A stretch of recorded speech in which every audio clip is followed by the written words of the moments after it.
Hey everyone, I'm Mike Settele, and I'm going to help you answer this question. Should you buy this book, the official digital SAT study guide? This is the 2023-24 version, and this has a very easy answer. No, do not buy this book. I bought it, I checked it out, it's terrible, and I'm hoping to save you the money and the time that buying this book would cost you. So not only is this book unhelpful for your prep, but it will actively harm your prep. It will make your prep worse if you buy it and use it.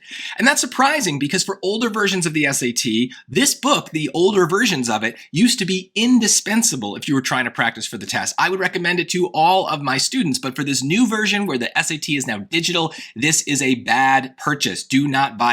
So that's unfortunate, and if they do update the book, I will definitely update this video. So if you're from the College Board, if you work for the College Board and you're in charge of this stuff, please reach out to me. I would love to help you make a better resource. But let me explain to everyone else why this version is so bad and why you shouldn't buy it.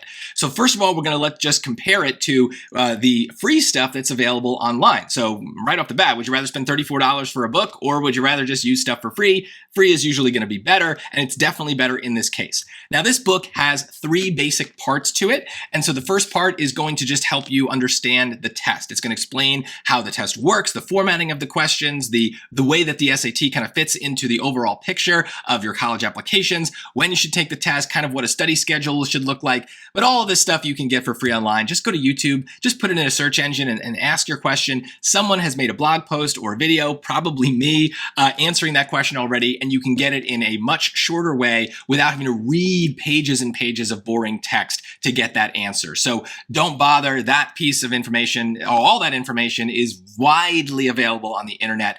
So you don't need this book. There's no secrets in there for that. The next part of the book is going to include the topics that are on the test, the things that are on the reading sections, the things that are on the math sections, but there are a few problems with that.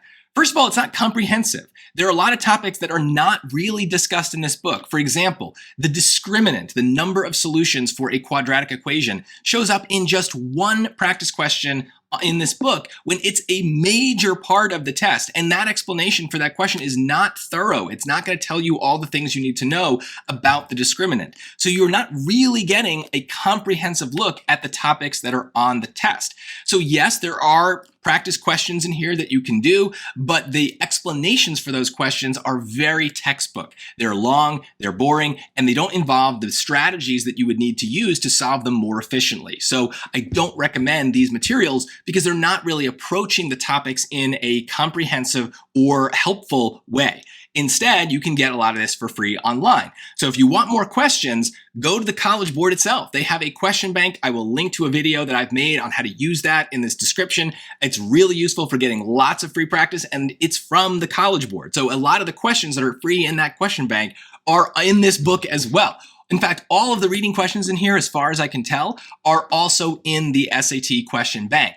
The math questions in here, many of them are new. They are not in the question bank, but they're not particularly hard questions. So it's not like you're getting something better by getting these new math questions here. You're much better off just using the ones in the question bank. They're perfectly fine. There's a really just kind of basic things, and it's definitely not worth $34. You can get other questions in other ways. One other way is, my website. So my YouTube channel, Settele Tutoring, the YouTube channel, or my personal website will have really great resources that are comprehensive about the topics that are there for each section, the reading and the math, all the formulas you need to know, all the grammar rules you need to know. Plus, if you're looking for more practice questions, I have a paid membership on YouTube that gives you access to the questions that I wrote. That's just $5 a month, and it's a great way to get more practice questions and great explanations from me. So there's lots of stuff out there that's better than this book if you need more practice for specific topics. Now, the biggest reason people buy this book is the last part. The last several hundred pages involve paper practice tests. But the SAT is not a paper test anymore. It is a digital exam. And even the College Board, even in this book, they recommend that you take the practice tests in the College Board's Blue Book app. This is also free. You can download it on tablets. You can download it on laptops. It's where you're going to take the actual SAT. So let's talk more about that because that's a really important part of this. And it gets back to something I said at the beginning, that this book isn't just unhelpful. It will actively harm your SAT prep. It will make it harder to prepare in the right way, mostly because it's going to give you practice tests that are not realistic. The real SAT is adaptive and digital. I talk about the adaptiveness of the test and what that means for the different modules in other videos, so I'll link to some of those. But digital means it's on a computer. You're not taking a paper and pencil exam.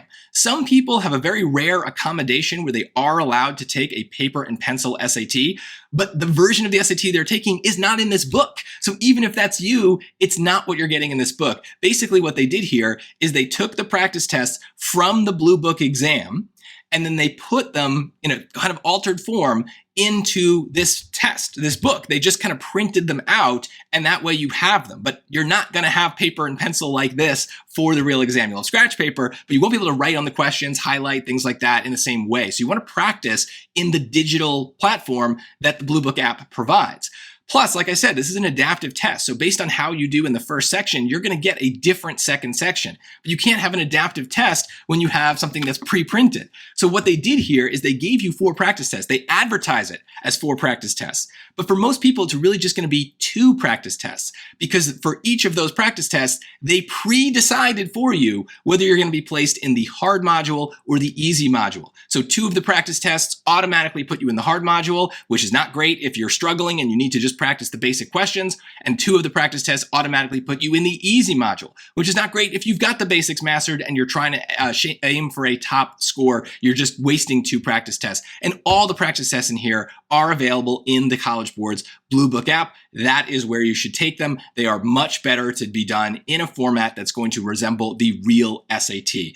So really, do not use these practice tests. You are going to be practicing in a bad way, and you are wasting your money to do it. You're just wasting the resources that you really need. I have lots of videos where I explain how important it is not to spoil the practice tests. If you start working on the practice tests in this book, you are going to spoil them in a bad way. And they do warn you about this in the book, but I just want to point out the place where they do it, right before the first practice test. I know it's backwards, but it's this little box here. It says important at the top, and it's explaining to you that you shouldn't really use these. You should use the digital SAT Blue Book app and take the practice test there instead. But then why sell this book, College Board?